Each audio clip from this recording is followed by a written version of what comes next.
Transfer Portal Tracker. The second window, the spring window, is officially closed. What movements has the Tennessee Volunteers been having in the second window of the transfer portal? That and a whole lot more coming up on a busy Tuesday. Locked On Vols.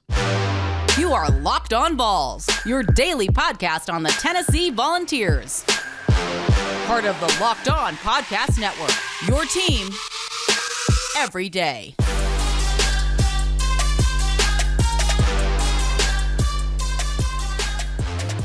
What is up, everybody? Welcome into it. Happy Tuesday, and this is Locked On Vols with your host, Eric Kane. Appreciate you guys being here, as always, on the show. Shout out everydayers. This show is for you because we're going to get into some of those questions. Mailbag edition of the show, Twitter Tuesday.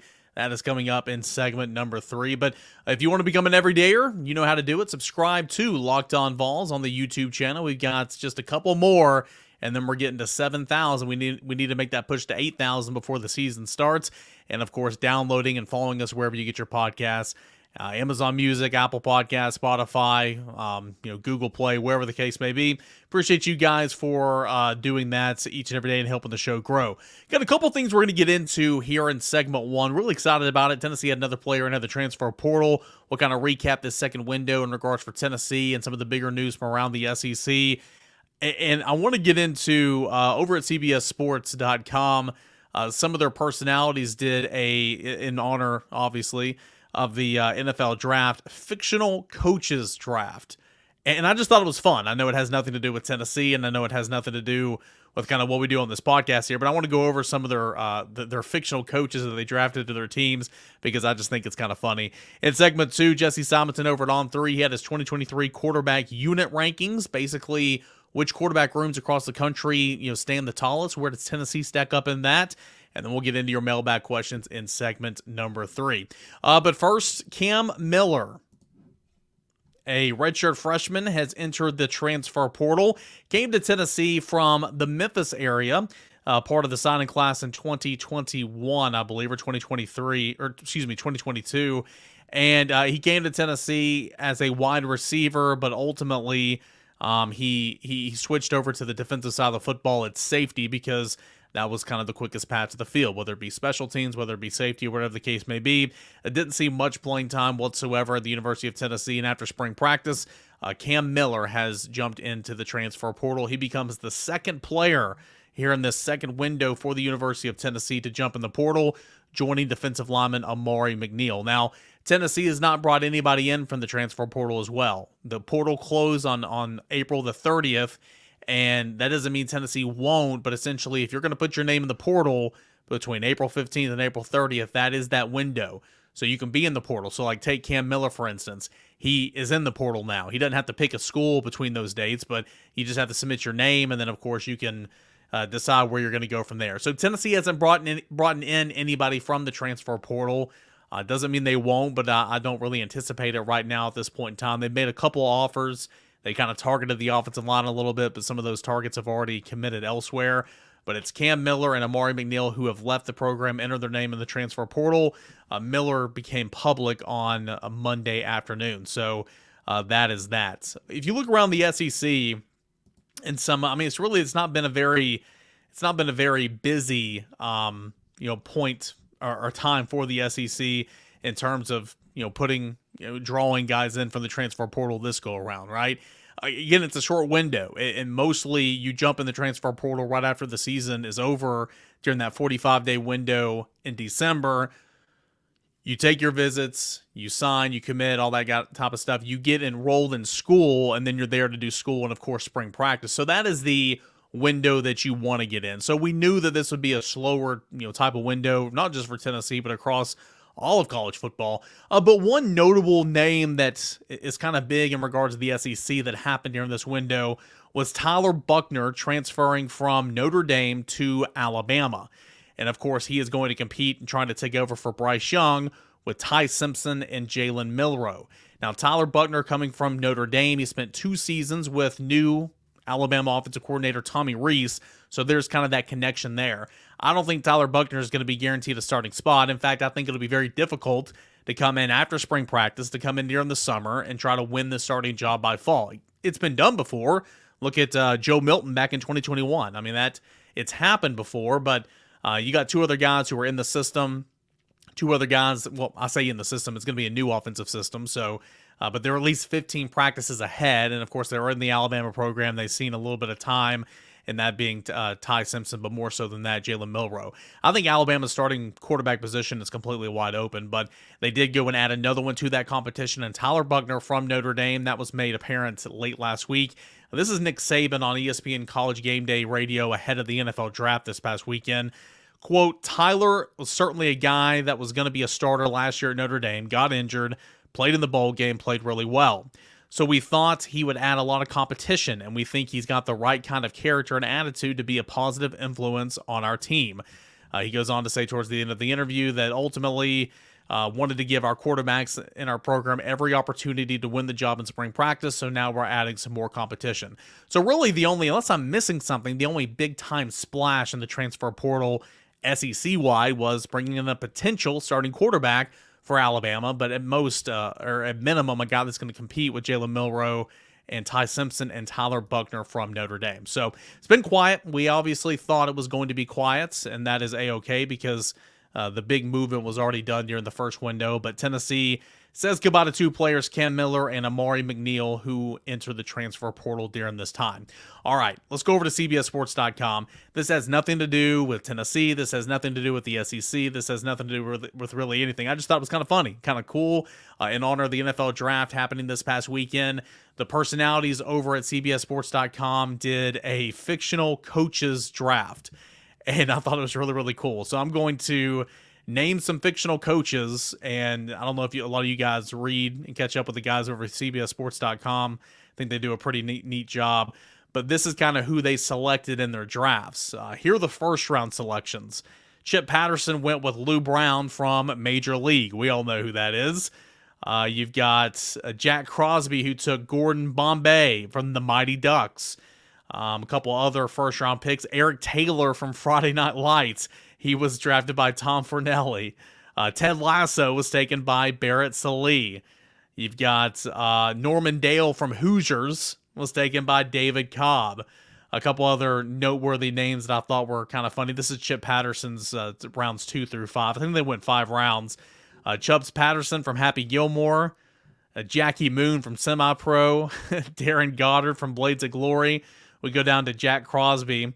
A couple other notables that he had. Really, he's probably got the most unnotable team there. Morris Buttermaker from the Bad News Bears. Of course, that's noteworthy. Adam Silverstein went Jimmy McGinty from The Replacements. Oh, man. The Replacements is my favorite sports movie of all time. And that is a serious hot take because, I mean, it's not one of those big-time popular sports movies that you want to reference. But my favorite sports movie of all time is The Replacements. Little Shane Falco action, glue guy, heart guy. Love that movie. And Jimmy McGinty coaching that team was pure comedy. Eddie Franklin from Eddie and Nate Scarborough from The Longest Yard. Tom Fornelli went Jimmy Duncan from A League of Their Own. Okay, that's a good one. Hayden Fox from Coach. Harry, let's see here. Ernie Pensusuma, I can't say his last name, but Ernie from Cheers, who literally was named coach the first couple of seasons. That is a really, really good one. Barrett Sallee went Coach Klein from The Water Boy. Christian Hollings from Rad. Let's see here. David Cobb went Bud Kilmer from Varsity Blues. Danny O'Shea from The Little Giants. Okay.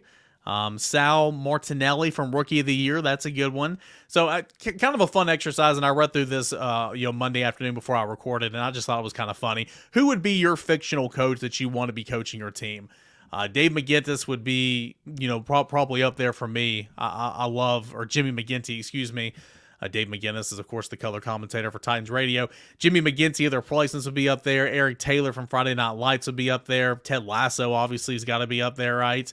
The guys who I wouldn't want to be coaching my team, Patches O'Houlihan from Dodgeball. Bud Kilmer 100% wouldn't want to be the coach of my team. Gosh, that'd be awful. And then, Jackie Moon probably wouldn't be the coach of my team. Would be fun, but I wouldn't want Jackie Moon to be the coach of my team either. So I just kind of wanted to share that. I thought that was a fun little exercise they did over at CBSSports.com, and I thought you guys would find it funny as well. Hey, when we come back, unit quarterback rankings across college football. Where does Tennessee stack up in that? It's an article over at On3 from Jesse Simonton. That is coming up next right here on Locked On Vols. But hey, I want to remind you guys about a proud sponsor of the show, and that is FanDuel Sportsbook. Make your fast break to FanDuel during the NBA playoffs, because right now new customers can get a no-sweat first bet up to $1,000. That is $1,000 back in bonus bets if your first bet doesn't win. They have great promotions every single day over at FanDuel Sportsbook. It's on a safe and secure app that you can use from the palm of your hand, and you can get paid instantly. You don't have to wait around for the end of the week payouts or anything like that you might see on other books, but at FanDuel Sportsbook, you get paid instantly as well. There's no better place to bet on all the playoff action than over at America's #1 sportsbook, already through the first round of the NBA playoffs, so don't miss out. Visit FanDuel.com/lockedon and get a no-sweat first bet up to $1,000. That is FanDuel.com/lockedon. FanDuel, official sports betting partner of the NBA. All right, guys, welcome back into it. Segment number 2 of your Tuesday edition of Locked On Vols. We got the mailbag edition of the show that is coming up in segment number 3. Appreciate you guys for being here. Shout out to you everydayers, and we'll get to Josh Ward for Little Award Wednesday and more on your Tennessee Volunteers. That is coming up on tomorrow's show. All right, so Jesse Simonton over at On3 put out a 2023 quarterback unit rankings, and this is essentially, it's not a quarterback ranking, but it's a unit ranking. What about the quarterback rooms across the SEC and across college football? Which ones, top to bottom, are the strongest? Like Michael Penix and Jordan Travis, Sam Hartman, those guys would rank kind of high, and Jesse uses those as examples of ranking high on a quarterback power ranking list. But in terms of the quarterback room at their respective schools, maybe not so much. But what about those rooms? Well, leading it off, he's got in the top 5, he's got one team from the SEC, 2 future SEC teams in the top 5, but he's got USC leading the way because, of course, you have Caleb Williams, who's arguably the best quarterback in the country.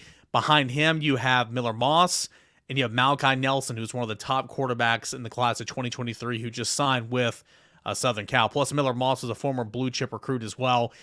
Jesse Simonton believes, top to bottom, USC has the strongest quarterback room in college football. Number 2 is from the SEC, and this is LSU. And it makes a whole lot of sense, right? Because you got Jaden Daniels coming back, did a good job in 2021. You have Garrett Nussmeier behind him, who could be better than him when it's all said and done, and came in and threw the ball really well at points and times last year, especially in the SEC championship. Of course, they were playing from behind, but those 2 guys, 2 really strong options, and make that quarterback room look really good, because I think Garrett Nussmeier could probably start at other places around the country. Number 3 is Texas, and this makes sense as well. You got Quinn Ewers, who is the starter, obviously, and played well before injury in 2022.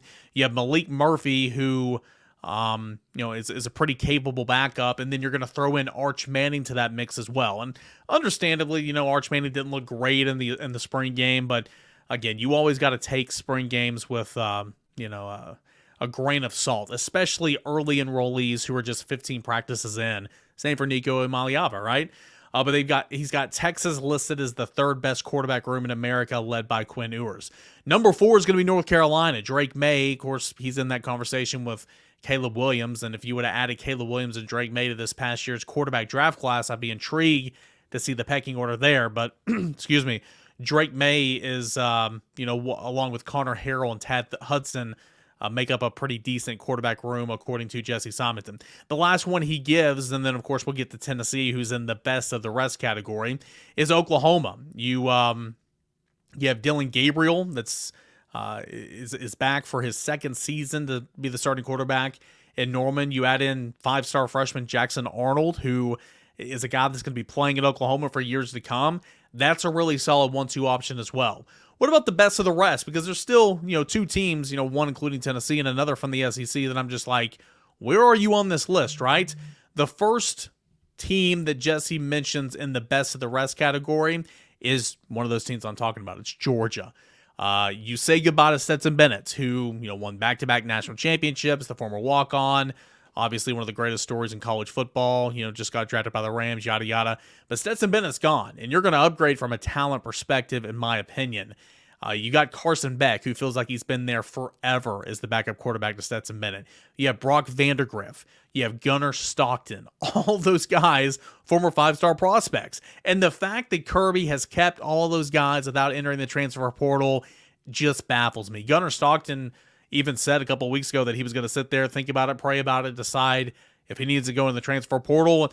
And at that stage in the game, I mean, you got to credit Kirby for recruiting, but like if a guy wants to leave Georgia, if you're like Gunnar Stockton, who's the new guy in the room, it's like, well, I mean, yeah, I just want to play, right? But he decided to stay, and he's going to compete with Brock Vandagriff and Carson Beck to be the next quarterback, and it's probably going to be Carson Beck.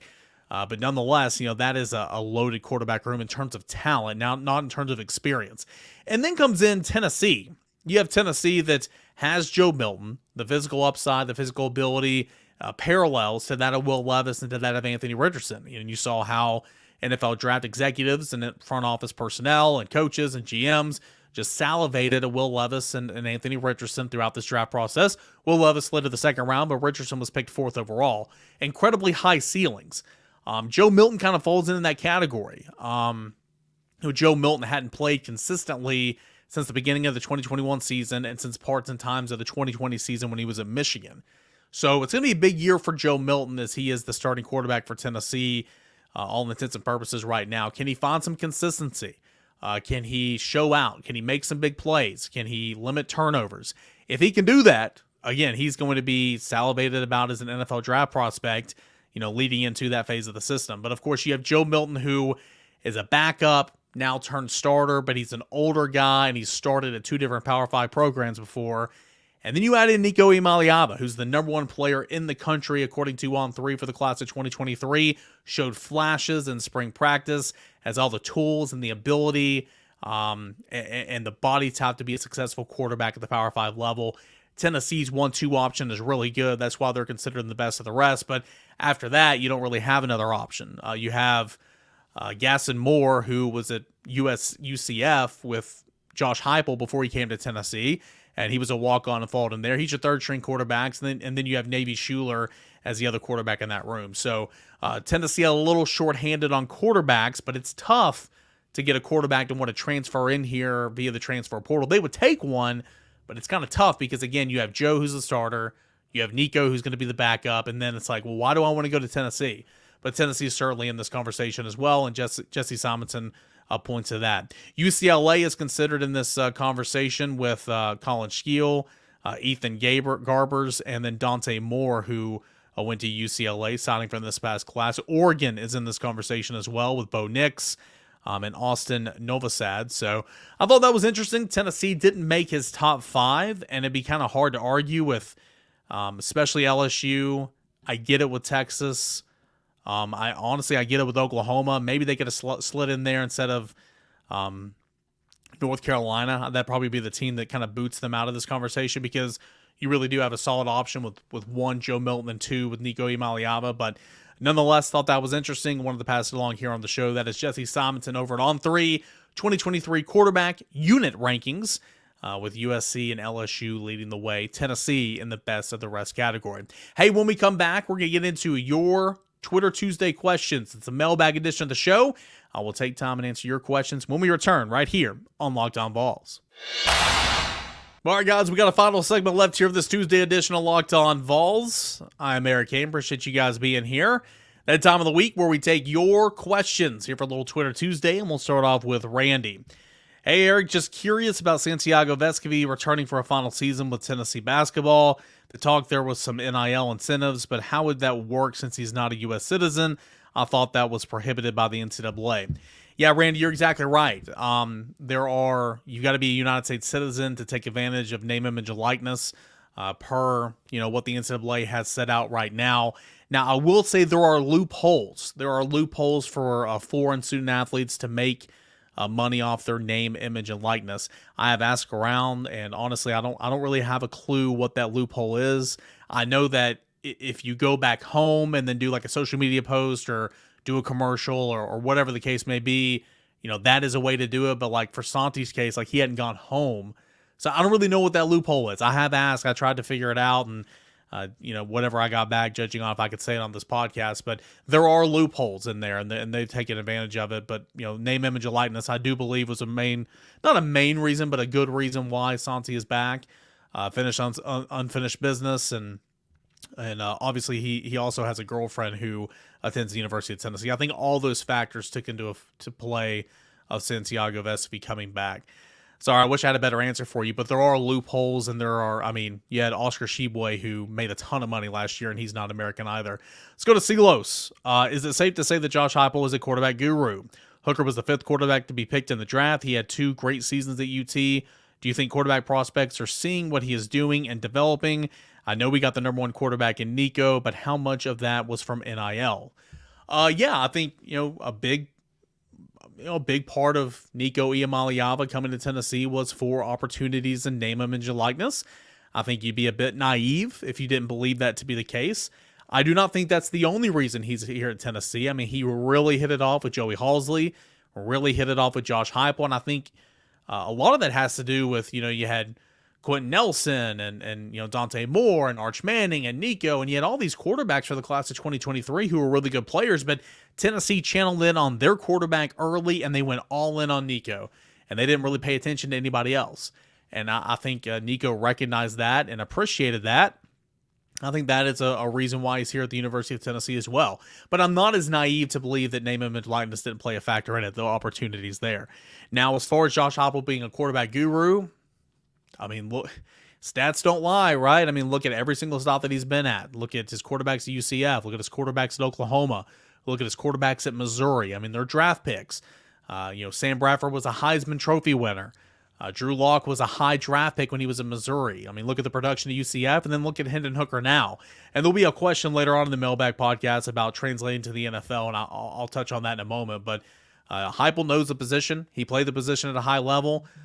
He won a whole lot of big games on big stages, so I absolutely believe that his ability is to connect with quarterbacks, coach that position up, and get the best out of them in the scheme that he has, and I think he's doing a pretty good job in that regard.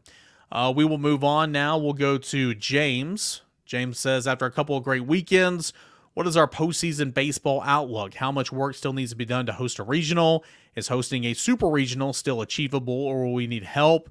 I assume at this point, barring a collapse, an NCAA tournament bid is a lot safer than it was entering Vandy Week. Yes to all that. Tennessee is sitting at 11 SEC wins right now. I think if they get to 14 wins, and as long as you have a top 40 RPI, which Tennessee will, and Tennessee does right now, despite the horrendous loss to Tennessee Tech a few weeks ago that did hurt them a little bit, they will be okay. I think 14 is good enough for Tennessee, and that's just three more wins and 9 opportunities. I think Tennessee will get that no problem. Now, hosting a regional is on the table at this point. I think hosting a regional, 16 and 14 in the Southeastern Conference will do it with a top 30 RPI. If you continue to win those games, the RPI, which are at 23rd right now, again, the RPI will take care of itself. You want to get to 17 to really help you out. But I do believe hosting a regional is on the table for sure. But again, you want to take things one step at a time. Now, a super regional to be a top 8 seed, I think, you just need to continue winning 17, 18 games in Southeastern Conference play. And you're at 11 wins right now, plus a run at Hoover to kind of make that possible. But it is on the table. Kendall Rogers over at D1 Baseball was asked that on a mailbag podcast they were doing on Monday, and he said it's absolutely on the table. It's you got work to do, but to be a top 8 seed and to host a super, absolutely it's on the table. So one thing at a time, right? But 100% the postseason outlook is completely different now heading into Vanderbilt week. Heading into Vandy week, you were 5-10 in SEC play, and now leaving Mississippi State 2 weekends later, you are 11-10 in SEC play. That is 6 straight wins after back-to-back sweeps, 7 straight wins overall. Tennessee baseball is doing well. Got to go on the road and try to tame a crazy little Georgia team in Athens, kind of all over the map, and then come back home, take care of business against Kentucky, and then hit the road against South Carolina.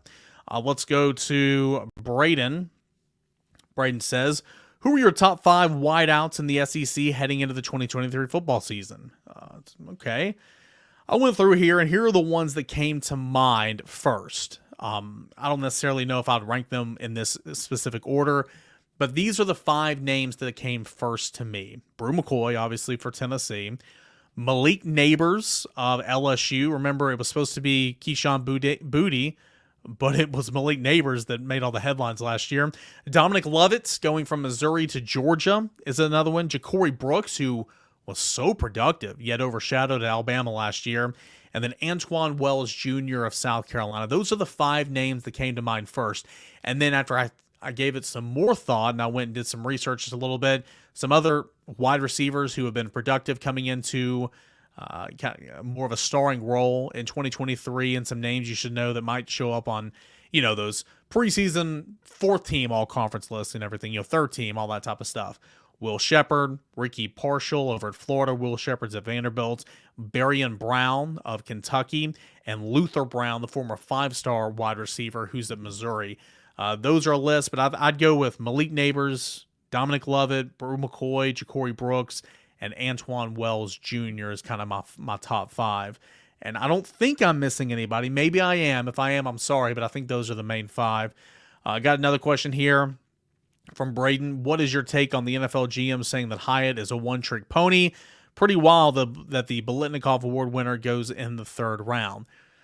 Yeah, well, I mean, to the defense of the people saying that, the way Hyatt has been used at Tennessee, and even when it was Jim Chaney and it was Jeremy Pruitt during that first year, it's been used as a vertical threat.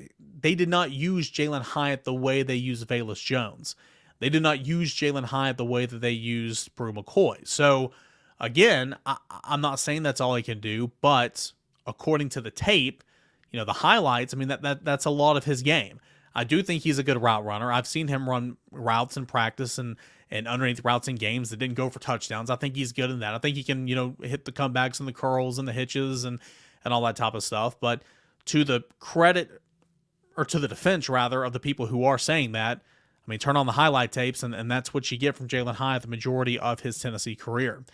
All right, let's go to, I think we got one more here in the DMs. Let's go to Ross. Ross says, the Lions GM suggesting that one of the reasons Hooker slipped to the 3rd round was questions about the offense. What impacts do you think this will have on quarterback recruiting in the future? And does Hooker have to become an elite-level NFL quarterback in order to overcome that stigma and legitimize Heupel's offense? It's a good question. Kind of goes in relation on what we were talking about with Jalen Hyatt. I know there are some, but the majority of the prospects that I talk to in the recruiting process, they want to come to a school that will develop them and give them an opportunity to be drafted. I don't hardly ever talk to anybody that says, hey, I got to go 1st round. I got to go 1st round. I got to go 1st round. They just want to be developed and to be given the opportunity to become a draftable player. What Josh Heupel does with quarterbacks 100% puts you in that category, 100%. Now, to overcome that stigma a little bit, I do believe you're going to need a quarterback to go and just completely ball out. Doesn't mean that they got to be bad. Doesn't mean the Hendon Hooker's got to go be an all-pro or whatever. But Hendon Hooker to go and kind of overcome that stigma, if you will, I think that will help. Now, I do not think that hurts Josh Heupel or Tennessee in recruiting. I don't. I 100% don't. But the whole Heupel system, quarterback system, all that type of stuff, it will follow quarterbacks from the University of Tennessee. It will. Point blank, it will. But I don't think that that's going to, until someone, completely balls out at the next level. But I don't believe that is going to hurt Tennessee in recruiting whatsoever. All right, let's go to, we got one on the YouTube channel. We actually got 2 questions from one guy. This is Rob. You mentioned the 2020 head coach and how he would meddle with the offense. Can you elaborate more on this? Yeah, I mean, nothing is like on the record. I mean, none of this was ever said in press conference setting. This is just kind of, reporter. You hear things, you talk to people and everything. Jeremy Pruitt was a control freak. He wanted to control everything. That's why he fired his defensive line coach in the middle of the 4th game of the season, or right after the 4th game of the season that year. He wanted to have his hand in everything. And I think as a successful head coach, look at Josh Heupel. He's got to know what's going on, but Josh Heupel doesn't meddle with defense because Josh Heupel is a quarterback's coach, an offense coach. Jeremy Pruitt knows defense, and he's a great assistant coach. I mean, just look at his track record. You can hate him right now, but Jeremy Pruitt knows defense, and he's coached at the highest levels and won national championships as part of staffs. Jeremy Pruitt doesn't need to be meddling with offense, but I think he did a little bit. Also, go look at Jim Chaney throughout his career. Okay? Jim Chaney is a damn good offensive coach. He's a damn good offensive coordinator. That was not Jim Chaney in 2020.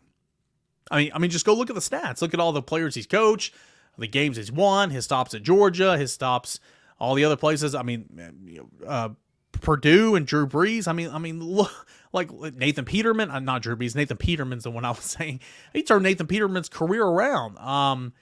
But yeah, I mean, I think that he's done a really, really good job. I think he did coach Drew Brees too. I can't remember. Anyway, Jim Chaney's a good offense coach, and that was not Jim Chaney's offense in 2020, at least calling plays and into that stuff. Let's go to Rob. He's got one more question. What do football players do this time of the year?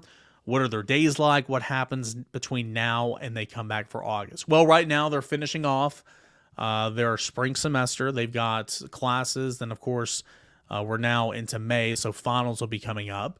They will take those. They still have workouts right now. They go and lift. They have lifting sessions and conditioning sessions with the strength conditioning staff. And they will take their test, and then they will go home. Some guys will stay here for May and take a midterm class, a shorter class. But the rest of the team will come back in June, and they will be in summer school, and they will start their official off-season strength and conditioning program that will build up to fall camp. And so that's kind of what it is right now. But right now, finishing up class, all that type of stuff, they have workouts. They have an assigned workout class or an assigned workout time and conditioning time that they still do that. But they're finishing up class. They will go home for a couple of weeks and then come back 1st of June, take summer classes, and continue on with that. And that'll lead them up to fall camp. All right, that is going to do it here for this edition of Locked On Vols. Appreciate you guys, as always, for being here and sending in those questions and those comments, those concerns, whatever the case may be. Hashtag everydayers. Appreciate you guys. Become an everydayer. Show up back tomorrow for more Tennessee football content. Subscribe to Locked On Vols on YouTube and wherever you get your podcasts. That's Amazon Music, Spotify, Apple Podcasts, all that good stuff, Odyssey app. It does not go unnoticed. Really, really do appreciate you guys. All right, one more thing before I say goodbye. It was the Locked On Podcast Network Twitter account that posted this the other day, and I wanted to share it with you guys. It says, last week marked the largest week in Locked On Podcast Network history for podcast listens and views. To our hosts around the network, their audiences, especially the everydayers, thank you for your support.